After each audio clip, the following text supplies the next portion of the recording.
नमस्कार मंडळी, मी आशिष मगर. स्वागत आहे तुमचं एटीएम गुरु या युट्यूब चॅनलवर. आणि आज आपण एका पत्रकाराची अशी पोलखोल करणार आहेत की आयुष्यभरात त्यानं जे काही केलंय, जो काही त्यानं नीचपणा केलाय त्याच्या मागच्या आयुष्यामध्ये, जो काही त्याचा इतिहास आहे, तो सगळा इतिहास मी तुमच्या समोर मांडणार आहे. एक पीठमाग्या पत्रकार आहे, त्याचं नाव काय मला माहित नाही, पण एक पीठमाग्या पत्रकार आहे. त्याचा जो किळसवाना प्रवास आहे दलाल पत्रकार होण्याचा, आहे की नाही, तो सगळा प्रवास आपण इथं दाखवणार आहेत. 50 लाख रुपयाची लाच किंवा 50 लाख रुपये कसे घेतले त्याने एका एका व्हिडिओसाठी किंवा कशासाठी. त्याचबरोबर एका मुलीनं त्याच्यासाठी आत्महत्या केली, त्याच्या त्रासाला, त्याच्या छळाला कंटाळून आत्महत्या कशी केली, ह्या सगळ्या गोष्टी मी तुम्हाला सांगणार आहे. अत्यंत नीच, हिडीसवानं आणि निर्दयी आणि नीच माणूस, नालायक माणूस आहे तो. आता त्याला शिव्या देत बसण्यापेक्षा, म्हणजे त्याचं आणि आपलं उगाच तोंडाची वाफ घालण्यापेक्षा नेमकं त्याचा इतिहास काय ते सांगतो. फक्त व्हिडिओ शेवटपर्यंत पहा, कारण हे दोन्ही प्रकरण अत्यंत महत्वाचे आहेत. एक 50 लाखाचं प्रकरण आहे, दुसरं आत्महत्येचं प्रकरण आहे. एखाद्या माणसावर तुम्ही किती म्हणून विश्वास ठेवावा, एखाद्या माणसावर विश्वास ठेवल्यानंतर त्या विश्वासाच्या आडे, त्या विश्वासाच्या लपून, त्या पदराच्या मागे लपून, त्या पत्रकारितेच्या मागे लपून किती नीचपणाचे कृत्य हा माणूस करतो ते मी तुम्हाला दाखवणार आहे. एका व्हिडिओमध्ये जरा एका पत्रकाराला मी काल थोडंसं तीव्र कडक शब्दात बोललो होतो, तर लोकांचं म्हणणं आलं, सर भाषा सौम्य ठेवा. तर सौम्य भाषेत अगदी हळुवारपणे असं नरम सुद करून आपण आज कार्यक्रम लावणार आहोत, आहे की नाही. तर बघा, महत्वाचा मुद्दा काय, तर पत्रकाराच्या विषयात राक्षस. कसं वाटतंय ना, असं वाटतंय की एखादी आपण काहीतरी ते क्राईम मधली स्टोरी वगैरे पाहतोय, तर खरंच हा राक्षस आहे. हा त्याच्या पुढचा आहे. ते तरी दिसतंय की हा गुन्हेगार यानं गुन्हा केला, हे तर दिसतही नाही.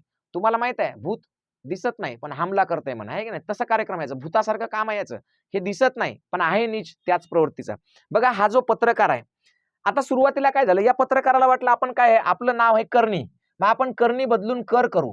मग यांनी काय केलं, करणी बदलून कर केलं, कारण तेव्हा करांचा जमाना होता, कर फार चालायचे.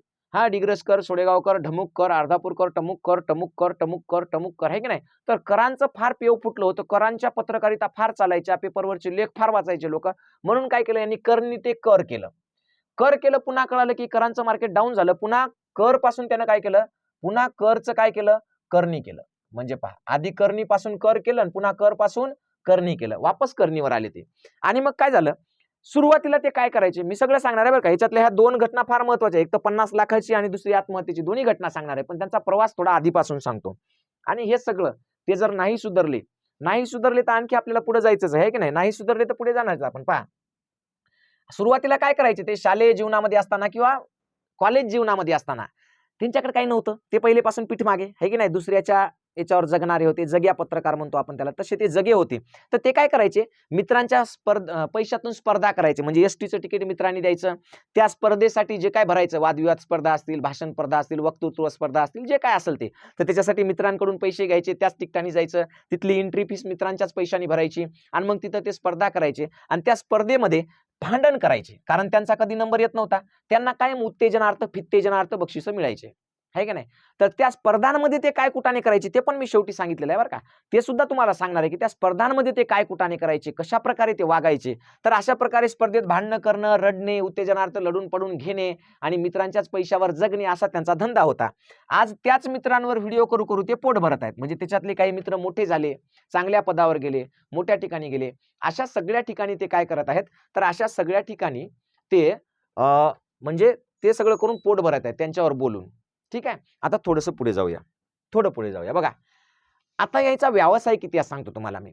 पहिल्यांदा सुरुवातीला हे दैनिक मापदंड मध्ये गेले कामाला. कुठे गेले, दैनिक मापदंड मध्ये छानपैकी कामाला गेले. दैनिक मापदंड मध्ये यांना काही जमलं नाही. पत्रकारिता करणे हे यांचा मुळात पिंडच नव्हता. पिंड म्हणण्यापेक्षा लायकी नव्हती किंवा क्षमता नव्हती म्हणा. तिथं काही त्यांना जमलं नाही. इकडून तिकडून काहीतरी करायचे, चिरीमिरी घ्यायचे, म्हणून मापदंडनं 6 महिन्याच्या वर ठेवलं नाही, हाकलून दिलं दैनिक मापदंडनं.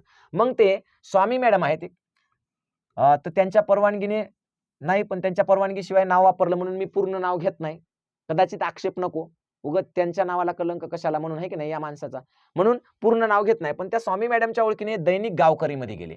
आता दैनिक गावकरीमध्ये गेल्यावर यांनी काय पराक्रम केला, भलता पराक्रम केला. जाहिरातीसाठी लोकांकडून पैसे घेतले, तुफान पैसे घ्यायचे जाहिरातीसाठी, तुमची जाहिरात लावतो म्हणून म्हणून हे करू ते करू, आणि काय केलं, पैसे सगळे स्वतःच खाऊन टाकले. या दैनिक गावकरीला पैसेच दिले नाही.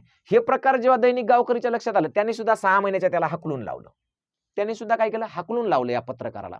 इतका महान पत्रकार आहे, इतके चिल्लर धंदे, इतके नीच धंदे करतो हा पत्रकार, इतका महान पत्रकार आहे. मग आता दैनिक गावकरी मधून सुद्धा हकलून लावलं. मग काय, तर मग भाऊ गेला एबीपी माझामध्ये. कुठे गेला याचा प्रवास सांगतो सगळा. माय मला पुरी जायत्या घरी अख्ख्या सगळीकडे जाऊन चुना लावून आला. मग आता हा जेव्हा एबीपी माझा मध्ये गेला, इथे यानं नवीन धंदा सुरू केला, बिझनेस, बातमी लावतो म्हणून. काय म्हणला? बातमी लावतो, एबीपी माझाला बातमी लावतो म्हणून लोकांकडून अक्षरशः पैसा लुटला. कित्येक स्त्रियांकडून, पुरुषांकडून, महिलांकडून सुद्धा तुमची बातमी लावतो म्हणून पैसे लुटले. 5,000, 10,000, 20,000 भेटतील तेवढे घेतले. बातम्या लावल्या नाही, काहीच नाही. एबीपी माझ्याकडे तक्रारी झाल्या, यानं सुद्धा हाकलून लावला. चल निघ म्हणले कुत्र्या इथून, यानं बी हाकलून लावला. एबीपी माझामधून सुद्धा हाकलून गेला. आता तरी सुधरल या हिशोबाने नंतर मग ते दैनिक पुण्यनगरीमध्ये गेले. दैनिक पुण्यनगरीचा खप वाढा म्हणून त्यांनी दैनिक पुण्यनगरीला एक आयडिया दिली. म्हणले तुम्ही मटक्याचे रिझल्ट देत जा. मग त्या दैनिक पुण्यनगरीच्या एका शेवटच्या पानावर मटका रिझल्ट येऊ लागले, कल्याण, मुंबई वगैरे वगैरे. ती याचीच आयडिया होती, याच साहेबाची. यांनी आयडिया दिली, त्यांनी घेतलं. पण पत्रकार म्हणून काम शून्य. त्याला बी वाटलं आता मटक्याचे रिझल्ट द्यायलो, पुण्यनगरीचा खपही वाढला, पण हे तर काही कामच करणं झालंय, नुसतंच बसून खायलंय आणि नुसतं टग्या सुधरायला, सटच्या सट आहे की नाही. मग म्हणले त्याने बी हाकलून दिला. दैनिक पुण्यनगरीवाल्यानं सुद्धा हाकलून दिला, अक्षरशः पार्श्वभागावर लात मारून काढून टाकलं. मग गेले दैनिक एकमत मध्ये.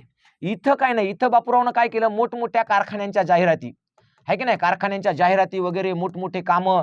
त्याच्यानंतर दुसरी महत्वाची गोष्ट, लोकांना म्हणले नोकरी लावून देतो या पेपरमध्ये म्हणून लोकांकडून लाखो रुपये घेतले. नोकरी लावून देण्याच्या आमिषावर पैसे घेतले, कारखान्यांच्या मोठमोठ्या जाहिरातीचे पैसे घेतले. इतकं सगळं खाल्लं की दैनिक एकमतनं डायरेक्ट याच्यावर केस ठोकली, केस.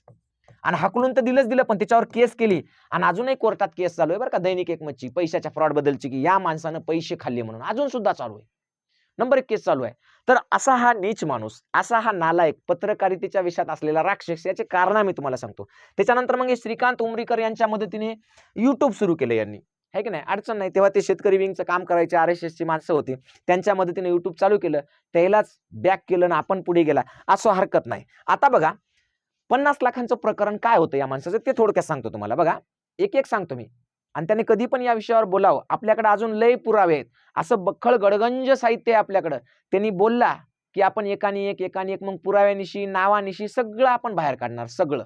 कारण काय माहितीये का, हलकट माणसाला किंवा जो नीच माणूस असतो तो काय करतो, लोकांना फसवतो आणि तो कळू देत नाही की मी लोकांना फसवतोय. तर लोकांची किंवा जनतेची दिशाभूल होऊ नये म्हणून आपण शांततेने या सगळ्या विषयावर बोललं पाहिजे आणि जे खरं आहे ते लोकांना दाखवलं पाहिजे. आपला पिंड असा आहे खरा, आपल्याला कुठे वडून न्या, ताणून न्या ना, पुरा काही करा, आपल्यावर गुन्हे दाखल करा, काय करायचं ते करा. जे खरं आहे ते आपण बोलणार आणि पुराव्याशिवाय आपण बोलत नाही.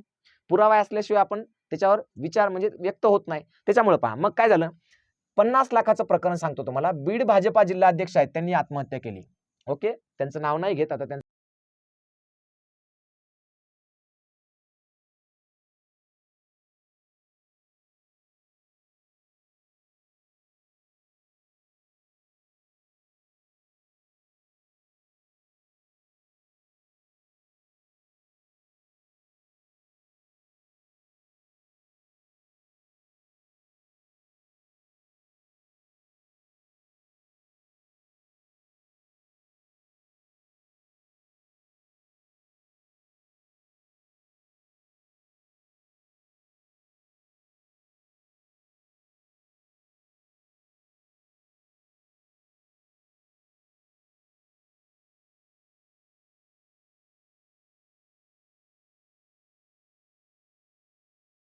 हात घातला आणि खरं कसं काय बोलतंय हे माणूस.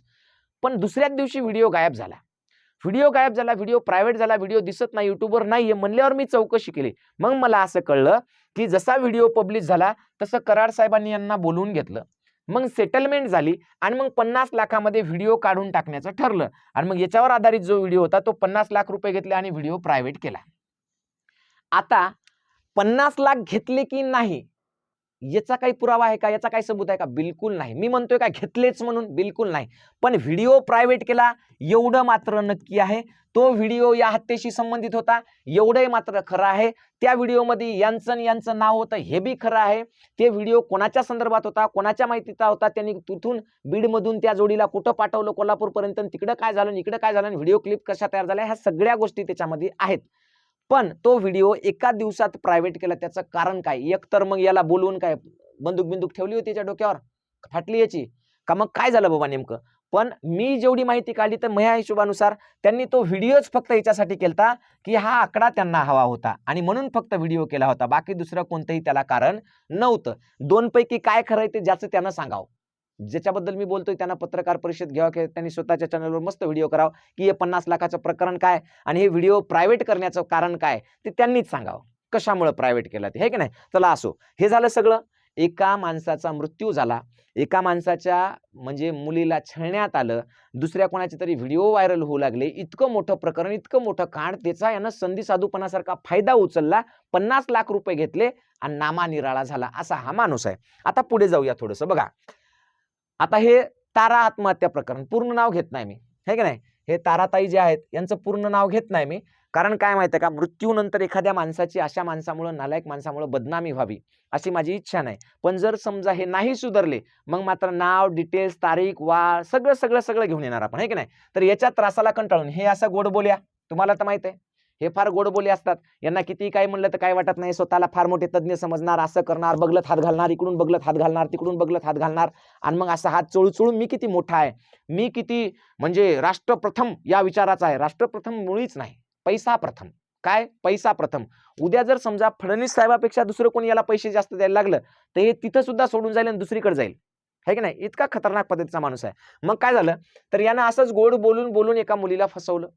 एका मुलीला फसवल्यानंतर जे काही पुढचे प्रकार असतात ते तुम्हाला सांगायची गरज नाही की काय होतं काय नाही ते. तिने याच्या त्रासाला कंटाळून, याच्या फसवेगिरीला कंटाळून शेवटी अक्षरशः तिनं कंटाळून स्वतःला संपवून टाकलं, सुसाईड केली. सुसाईड इतक्यावर भागलं नाही बुवाचं. आता सध्याच्या कंडिशनला सुद्धा 2-2 संसार सांभाळतंय ते, 2-2 बायांना घेऊन संसार करतंय.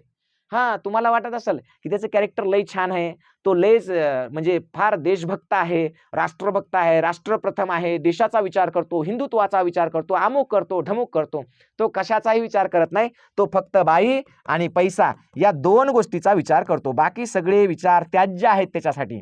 तो ढुंकूनही तसल्या विचाराचा नाहीये. तो फक्त दाखवतो की मी त्या विचाराचा आहे म्हणून. बाकी त्याला काही घेणं देणं नाही. कारण त्याच्यामुळे एका मुलीनं सुसाईड केलेलं आहे. त्याच्यामुळे एका माणसाच्या मृत्यूला वाचा फुटणार होती. तो व्हिडिओ त्यांना प्रायव्हेट करून टाकलाय 50-50 लाख रुपये घेऊन. आणखी महत्वाची गोष्ट म्हणजे काय, तर ज्या स्पर्धेत तो जायचा तिथं मुलींना व स्त्रियांना घाणेरड्या नजरेनं पाहायचा. त्याच्या वर्तुळातले जेवढे काही माझे मित्र आहेत तेवढ्या सगळ्याला विचारलं, त्याला तोंडावर सुद्धा म्हणतात तू नीचपणा अजून सोडला की नाही म्हणतात, अशाने एखाद्या दिवशी तुझं वाटोळ होईल म्हणतात. आता सुद्धा तोंडावर त्याला म्हणतात त्याचे सगळे मित्र.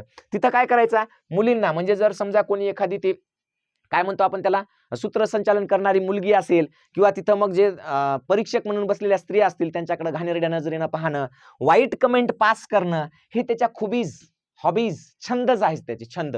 इतके वाईट आणि नीच छंद होते त्याला. म्हणजे तो एक प्रकारचा काय होता, नीच मानसिकतेचा होता. म्हणजे आंबट शोकींच्या पुढचं वर्जन होतं त्याचं. अत्यंत वाईट वाईट माणूस, कॅरेक्टरलेस माणूस आहे, कॅरेक्टरलेस माणूस. स्पर्धा विश्वात कॅरेक्टरलेस म्हणून प्रसिद्ध आहे तो. त्याच्या सगळ्यासोबत त्यांनी ज्यांच्यासोबत स्पर्धा केल्या, त्याचे जे काही मित्र आहेत त्या सगळ्यांमध्ये तो कॅरेक्टरलेस म्हणून अत्यंत प्रसिद्ध माणूस आहे, की त्याच्यासारखा कॅरेक्टरलेस माणूस दुसरा कोणीच नाही. असं सगळा कार्यक्रम त्या पत्रकाराचा आहे. आता या पत्रकाराविषयी मी फार काही बोलत नाही, पण जर समजा यानं हे सगळं बंद केलं नाही, बघा तुम्ही कधी या पत्रकारानं पाहिलं का हो, कांद्याला भाव नाही म्हणून व्हिडिओ केलाय? एकदाही असणार नाही. शेतकऱ्यांच्या आत्महत्या, एकदाही व्हिडिओ असणार नाही. चला ठीक आहे, शेतमालाला भाव, एकदाही व्हिडिओ असणार नाही. वाढती महागाई, एकदाही व्हिडिओ असणार नाही. त्याच्यानंतर तुमचं पेट्रोल डिझेलची भाव वाढ, व्हिडिओ असणार नाही. त्याच्यानंतर तुमचं नीटचं पेपर फुटी प्रकरण, त्याच्यावर व्हिडिओ असणार नाही. म्हणजे याचे व्हिडिओ या कोणत्याही गोष्टीवर सर्वसामान्य लोकांच्या आयुष्यामध्ये काही बदल घडवतील, त्यांच्या अन्यायाला वाचा फोडतील असा एकही व्हिडिओ याचा असणार नाही. याचे व्हिडिओ असणार फक्त आणि फक्त हिंदू, मुस्लिम आणि एकाची फक्त चाटायची, बाकी सगळ्यांना टार्गेट करायचं, असे व्हिडिओज. आणि ते तर तुम्हाला माहितीच आहे काय, तर सुपारी घेऊन. मग अशा पद्धतीचा हा पत्रकार आहे. तर या पत्रकाराने जर आता नाही सुधारलं तर पुढच्या वेळेस नावानिशी, पुराव्यानिशी आणि हाय नाही ते बी, आता तर काय उरलं नाही त्याच्या अंगावर, करदुडा सुद्धा उरला नाही, पण तरी सुद्धा जर त्याला स्वतःची लाज वाटत असेल तर त्यानं ज्यांच्याबद्दल चुकीचं बोललंय त्यांच्याबद्दल माफी मागून टाकावं पटकन. माझ्याबद्दल चुकीचं बोललंय ना, त्यानं पटकन जाहीररित्या आपल्या व्हिडिओत माफी मागून टाकावं. नाही मागितली तर आणखी पुढे काय काय होईल, याचे परिणाम काय काय असतील ते त्यांनी पाहावं. अत्यंत पद्धतशीर, आणि ते सुद्धा कायद्याच्या भाषेत, संविधानाच्या भाषेत, आणि कायद्यानुसारच त्याचे परिणाम त्याला भोगावे लागतील. एवढं बोलतो. आणि सगळ्यात महत्त्वाची गोष्ट सांगतो तुम्हाला, की आपण नुसतं बोलत नाही, आपण काम सुद्धा करतो. सर्वसामान्य गोरगरीब खेड्यापाड्यातल्या लोकांसाठी सुद्धा आपलं काम आहे. आपलं ATM गुरु एज्युकेशन नावाचं ॲप आहे, त्याच्यामध्ये खूप मोठी एक टीम आहे. ती टीम इयत्ता 3री पासून तर 8वी पर्यंतच्या मुलांना ऑनलाईन टीचिंग करते. दररोज 2 ते 3 तास ऑनलाईन शिकवते, पेपर्स घेतात, सगळ्या गोष्टी करतात. ते पण अत्यंत मोजक्या पैशामध्ये, म्हणजे तुमच्या मोबाईलच्या रिचार्जपेक्षाही कमी पैशामध्ये शिकवतात. आणि टीम महाराष्ट्रातली सर्वोत्तम टीम आहे. गेल्या वर्षी आपल्या क्लासेसचे 150+ विद्यार्थी नवोदयला लागले. तुम्ही कोणत्याही पालकाला, ज्यांनी आपल्याकडे एटीएम गुरुमधून क्लास केला, त्या एकाही कोणत्याही पालकाला विचारायचं, त्याची प्रतिक्रिया घ्यायची. नाहीतर आपल्या एटीएम गुरु एज्युकेशन नावाचं एज्युकेशनल चॅनल आहे, त्याच्यावर त्या मुलांच्या प्रतिक्रिया, त्यांच्या पालकांच्या शेकडो प्रतिक्रिया आहेत, त्या तुम्ही पहा एकदा फक्त. आपल्या क्लासमधून काय शिकवलं जातं. शिक्षणासह संस्कार शिकवले जातात. शिक्षणासह प्रगती कशी करायची शिकवली जाते. जाती, धर्म, विष, कालवा, कालवी या सगळ्यापासून लेकरांना बाहेर काढून त्यांच्या प्रगतीचा मार्ग दाखवला जातो. म्हणून एटीएम गुरु एज्युकेशन हे ॲप घ्या. त्याच्यामध्ये फ्री बॅचेस आहेत, डेमो बॅचेस. त्या डेमो बॅच करून पहा 10-15 दिवस. जर तुम्हाला वाटलं की आपल्या विद्यार्थ्याचं भविष्य इथं घडू शकते, तरच तुम्ही काय करा, निश्चितपणानं पूर्ण वर्षभराची बॅच लावा, ते पण अत्यंत कमीत कमी पैशामध्ये. याच्यामध्ये 3री पासून 8वी पर्यंतच्या नवोदय, स्कॉलरशिप, होमी बाबा, BDS, श्रेया, मंथन, NMMS अशा सगळ्या बॅचेस आहेत. ठीक आहे. एटीएम गुरु एज्युकेशन ॲप घ्या प्ले स्टोअरला जाऊन आणि नक्की तुमच्या मुलाचं भवितव्य त्याच्यातून घडवा. थांबतो इथं. धन्यवाद. जय जिजाऊ, जय शिवराय.